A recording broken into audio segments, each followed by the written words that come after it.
21% of Tesla drivers want Apple CarPlay. Tesla might be adding Apple CarPlay to its EVs. It's a pretty desired feature. 21% of owners recently surveyed say they want it in their next car. But is it really a value add for Tesla owners? In case you haven't heard the rumors, Tesla is believed to be actively exploring how to integrate Apple CarPlay into its EVs. The electric automaker has long been one of the biggest opponents of stuffing another company's software into its own technology ecosystem. But as it turns out, Tesla owners want that feature more than the rest of new car buyers at a rate of 7-to-1. About 21% of Tesla owners say that Apple CarPlay is a top feature they want in their next vehicle. That's according to a new study from Strategic Vision, in a survey of the broader USA car buying market. And those who don't own a Tesla, only 3% rank Apple CarPlay as a desired feature included in their next car. What makes the study even more peculiar is that Tesla owners are also less likely to be iPhone people. The Venn diagram of iPhone owners and Tesla drivers overlaps at just 65%,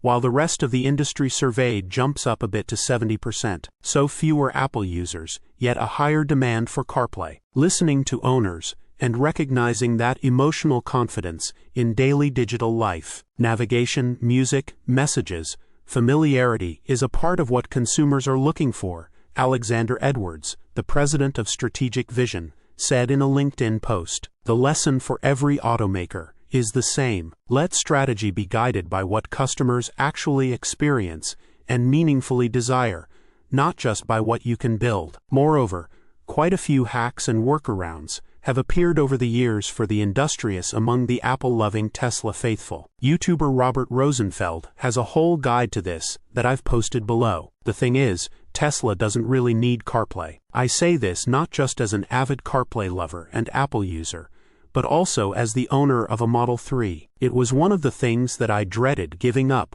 when moving to the Musk company ecosystem, but those fears were eschewed after driving it for a few weeks, and realizing that Tesla is actually really good at making a good operating system and user interface for its vehicles. Tesla Model 3 Energy Screen. In fact, it's very likely that Tesla's in-car tech stack fits the majority of users' needs, from finding charging stations to music and video streaming, and even web browsing and car control integration. Now sure, there are things missing from Tesla's in-car app repertoire. Waze has been a big ask, for example, and its Maps software has questionable navigation at times. Yet overall, it's for sure one of the better experiences out there when considering what other automakers are going through. In our testing here at insideevs, Rivian's software setup comes close these days, but Tesla still has a commanding lead, especially when it comes to smartphone integration. Even other automakers are pivoting to build Tesla-like infotainment systems